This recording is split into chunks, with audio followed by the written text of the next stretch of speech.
Hey guys verge स्वागत है आपका मैं शाह उल्टे एवरीथिंग में। तो यार आज हम बात करने वाले हैं फ्लैश के सीजन 8 एपिसोड 9 के बारे में। तो यार अगर तुमने नहीं देखा है तो जाओ जाके जल्दी से देख लो। और इस वीडियो में आगे बढ़ते ही मैं ये बता दूं कि आगे वीडियो क्लिप्स मिल जाएंगी तुम्हें मेरी वीडियो में, क्योंकि तुम लोग बहुत दिनों से रिक्वेस्ट कर रहे थे तो मैंने सोचा कि थोड़ा सा डालने की कोशिश करते हैं। तो अगर तुमने अभी तक फ्लैश नहीं देखा तो जाओ जल्दी से जाके देख लो। तो with a fair spoiler warning और without any further due video को स्टार्ट करते हैं।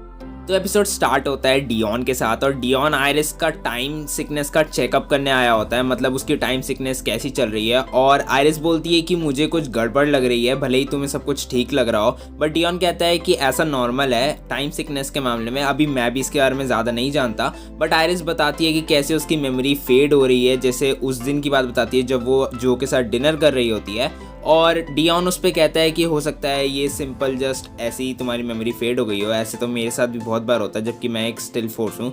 और आयरिस उस पर कहती है कि मैं वो टाइम भी भूल रही हूँ जब हम दोनों ट्रेन स्टेशन पे मिले थे मेरी टाइम सिकनेस के रिलेटेड। तो उसके बाद डियोन जब जाने वाला होता है तब उसको लगता है कि आयरिस के अंदर कुछ गलत है और वो आयरिस को फिर से एक बार चेकअप करता है। तो उसको पता लगता है कि उसके अंदर कुछ म्यूटेटेड जीन्स रह गए हैं और वो कहता है कि इसके बारे में मुझे ज़्यादा नहीं पता, तो मैं फोर्सेस से पूछ के तुम्हें बताऊंगा। उसके बाद हम देखते हैं स्टार लैब्स का सीन और यहाँ पे चेस्टर और बेरी बात कर रहे होते हैं कि कैसे वो अपने फ्लेम्स मेटा को ढूंढ सकते हैं, मतलब वही सीरियल मेटा जो पिछले एपिसोड के अंदर पर्ज को फ्लेम कर रहा था उसके मर्डर्स के लिए। तो चेस्टर बेरी को बताता है कि उसने एक डिवाइस बनाया पूरी रात जाग के, जिसकी वजह से वो क्रायोकैनेटिक एनर्जी को पिकअप कर सकते हैं। मतलब जो भी वो मेटा है वो क्रायोकैनेटिक एनर्जी यूज़ करता है, मतलब फ्लेम्स की बजाय वो कोल्ड एनर्जी का यूज़ करता है, और जिसकी वजह से वो इसको ट्रैक कर सकते हैं जब भी वो नेक्स्ट टाइम किसी को मर्डर करेगा। और बेरी कहता है कि नेक्स्ट टाइम कोई मर्डर नहीं होगा, क्योंकि जैसे ही वो आएगा मैं इतना फास्ट इनफ हूँ कि मैं उसको जाके पहले ही बचा लूँगा, जो भी विक्टिम होगा उसको पहले ही जाके बचा लूँगा। जिसके बाद हम देखते हैं कि सू डियरबॉर्न सीसीसी में आती है आयरिस और एलेग्रा से मिलने, और आयरिस कहती है कि सू तुम यहाँ पे क्या कर रही हो। तो वो बताती है कि उसका कुछ बिजनेस था यहाँ पे और वो वैसे भी कोस्ट सिटी जा ही रही है, तो उसे लगा कि तुम दोनों से मिलना ज़्यादा अच्छा रहेगा, मतलब एलेग्रा और आयरिस से मिल के जाना ज़्यादा अच्छा रहेगा। तो वो कहती है कि तुम कोस्ट सिटी क्यों जा रही हो, और वो बताती है कि एक मेटा है जो कि वॉल्स के थ्रू आर पार जा सकता है एक घोस्ट की तरह। तो आयरिस कहती है कि ये हमारे लिए काफ़ी बड़ी स्टोरी होगी, तो मैं भी तुम्हारे साथ चलती हूँ। तो आयरिस सू डियरबॉर्न के साथ टैग अलॉन्ग करती है वेस्ट सिटी की तरफ, और वेस्ट सिटी में जाके वो लोग उस मेटा को ढूंढने से पहले कुछ बातचीत कर रहे होते हैं, जिसपे सू बोलती है कि तुम इतनी टेंशन में क्यों हो और तुम इतनी ज़्यादा एक्साइटेड क्यों हो इस मेटा को ढूंढने के लिए। तो वो कहती है कि जैसे मैंने बेरी की किसी टाइम पे हेल्प करी थी, हो सकता है मैं इसकी भी हेल्प कर सकती हूँ। बट सू को लगता है कि कुछ गड़बड़ है और आयरिस उससे कुछ छुपा रही है। तो आयरिस एकदम से बोलती है कि देखो मैंने मेटा को लोकेट कर लिया है, और वो लोग जाते हैं जिटर्स के अंदर उस मेटा को ढूंढने, क्योंकि वो मेटा जिटर्स में ही होता है। तो उन्हें एक कन्फ्यूजन होता है वहाँ खड़े दो लोगों में, तो वो लोग सोचते हैं कि इनमें से कौन सा मेटा होगा। तो सू डियरबॉर्न कहती है थोड़ा रुको, तुम्हें अपने आप मेटा बताएगा कि वो कौन है। सेम ऐसा ही होता है और उन्हें पता लग जाता है कि उनका मेटा कौन है। तो आयरिस जाके उससे बात करती है और वो अपना इंट्रोडक्शन देते हैं दोनों कि मैं एक रिपोर्टर हूँ सीसीसी से और मैं सेंट्रल सिटी से यहाँ पे आई हूँ तुम्हारी हेल्प करने। और वो कहती है कि तुमने मुझे ढूंढा कैसे, और वो उन्हें कोई भी इन्फॉर्मेशन नहीं देती है, लाइक अपना नाम भी नहीं बताती है। और वो आयरिस का सेल फोन भी तोड़ देती है, जिसकी वजह से उन्होंने उसे ढूंढा था। और वो कहती है कि बेटर लक फाइंडिंग मी नेक्स्ट टाइम, क्योंकि अब तुम मुझे नहीं ढूंढ सकते इस ऐप के बिना। और तो उसके बाद हम देखते हैं कि वो लोग बात करते हैं कि आयरिस के साथ क्या प्रॉब्लम है, और सू पूछती है कि तुम्हें सीरियसली क्या प्रॉब्लम है, तुम्हें बताना होगा। और आयरिस उसे टाइम सिकनेस के बारे में सब कुछ बताती है और वो कहती है कि मुझे टेंशन है कुछ बुरा ना हो। जिसके बाद हम देखते हैं कि वो मेटा अटैक करता है सेंट्रल सिटी के अंदर, और बेरी पूछता है कि ये अटैक कहाँ पर हुआ है। तो चेस्टर उसे लोकेशन देता है और बेरी वहाँ पर जल्दी से जल्दी पहुँचने की कोशिश करता है, बट अफसोस बेरी भी इतना ज़्यादा फास्ट नहीं है कि वो वहाँ पर उस किलर से पहले पहुंच पाता, और वो किलर उस योगा इंस्ट्रक्टर को मार देता है। तो उसके बाद बेरी वहाँ पे चेस्टर को बुलाता है ताकि वो बॉडी को एग्जामिन कर सके चेस्टर के साथ, और चेस्टर बोलता है कि ये जो फ्लेम है हम इसको कंजर्व कर सकते हैं, मतलब वहाँ पर उसकी बॉडी पे एक फ्लेम बची होती है। तो बेरी कहता है कि हम इसे कंजर्व कैसे कर सकते हैं। तो चेस्टर कहता है कि मेरी लैबोरेटरी में एक डिवाइस रखा है, अगर तुम उसे ला सको तो वो काफ़ी ज़्यादा यूज़फुल रहेगा। और बेरी की एक और एबिलिटी के बारे में हमें यहाँ पे पता लगता है और वो है इनविजिबिलिटी, मतलब बेरी यहाँ पे इतनी तेज़ फेस करता है कि वो इनविजिबल हो जाता है, और हो सकता है कि आगे आने वाले टाइम में इसके लिए ये एबिलिटी बहुत ज़्यादा काम की साबित हो। जिसके बाद वो लोग स्टार लैब्स में ले जाते हैं उस फ्लेम को एग्जामिन करने के लिए, और चेस्टर बोलता है कि इसमें से वही रीडिंग्स है जो वो किलर छोड़ के जाता है हर बॉडी के अंदर। और बेरी कहता है कि तुम इसे एग्जामिन करो, मुझे क्रिस्टियन क्रेमर की हेल्प करनी है अब जबकि वो टीम का एक पार्ट है और बेरी वहाँ से चला जाता है। बट चेस्टर वहाँ पे बैठे बैठे सो जाता है और उसको एक नाइटमेयर आता है जो कि उसको ये फ्लेम्स दिखाती हैं और उस नाइटमेयर के अंदर होता है कि वो फ्लेम एस्केप कर चुकी है और पूरी की पूरी जो लेबोरेटरी है चेस्टर की उसके अंदर पूरी तरह वो फ्लेम्स फैल रही हैं और वो फ्लेम्स चेस्टर पे भी अटैक करती हैं। तो चेस्टर को ऐसा लगता है, मतलब चेस्टर को ऐसा फील होता है कि जब उसके डैड की डेथ हुई थी, मतलब वो अकेले मरे थे और उनकी डेथ हुई थी इंजन के जलने की वजह से, तो उसको भी वैसी हीट महसूस होती है जैसी उसके डैड को हुई होगी। ऐसा वो अपने मन में सोचता है कि उसके डैड को ऐसी हीट्स महसूस हुई होंगी, तो इसलिए उसको भी वही फील हो रही होती है उस टाइम पे। उसके बाद हम देखते हैं एलेग्रा आती है चेस्टर के पास और एलेग्रा चेस्टर से बोलती है कि तुम अपनी नींद में चिल्ला रहे थे, तो तुमने ऐसा क्या देखा था जो तुम चिल्ला रहे थे।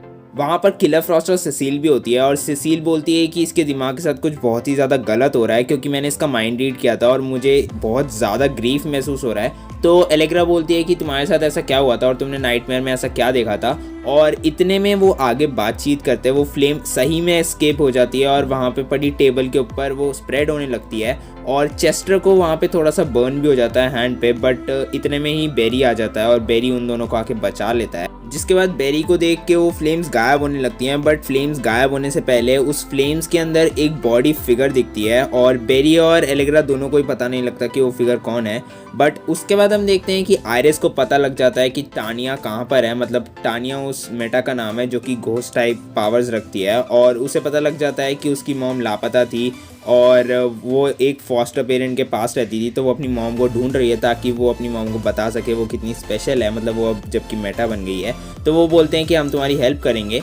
और उसके बाद हम देखते हैं फिर से चेस्टर और एलेग्रा को, और चेस्टर यहाँ पे एलेग्रा को सब कुछ सच सच बता देता है कि उसके डैड की डेथ कैसे हुई थी और अब मेरे डैड का घोस्ट मुझे भी मारना चाहता है क्योंकि मैं उनकी हेल्प नहीं कर पाया था और वो अकेले ही मरे थे और कोई भी किसी ने भी उनकी हेल्प नहीं करी थी। तो मैं वो फ्लेम महसूस कर पा रहा था पहले भी और अभी भी। तो उसके बाद हम देखते हैं कि वो लोग जा रहे होते हैं टीम फ्लैश के पास हेल्प के लिए, बट इतने में ही सारी की सारी लाइट्स बंद हो जाती हैं और शॉर्ट सर्किट हो जाती हैं, जिसके बाद वो लोग टीम फ्लैश पे जाते हैं और एलेग्रा बेरी को सब कुछ बताती है कि चेस्टर के साथ क्या चल रहा है। दूसरी तरफ वो एलिवेटर तोड़ के फ्लेम स्टार लैब्स के अंदर आ जाती हैं और सेसील कहती है कि इस फ्लेम्स के अंदर बहुत ज़्यादा ग्रीफ है और जिससे चेस्टर और ज़्यादा पैनिक हो जाता है और वो कहता है कि ये पक्का मेरे डैड है। बट चेस्टर बताता है कि सबसे ज़्यादा जो इफेक्ट है फ्लेम्स का वो है स्पीड लैब के अंदर और किलर फ्रॉस्ट और बेरी जाते हैं स्पीड लैब के अंदर, बट वहाँ पे बहुत ज़्यादा हालत बुरी हो रखी होती है। फ्लेम्स हर जगह फैली होती हैं और किलर फ्रॉस्ट कोशिश करती है अपनी पावर्स यूज़ करने की,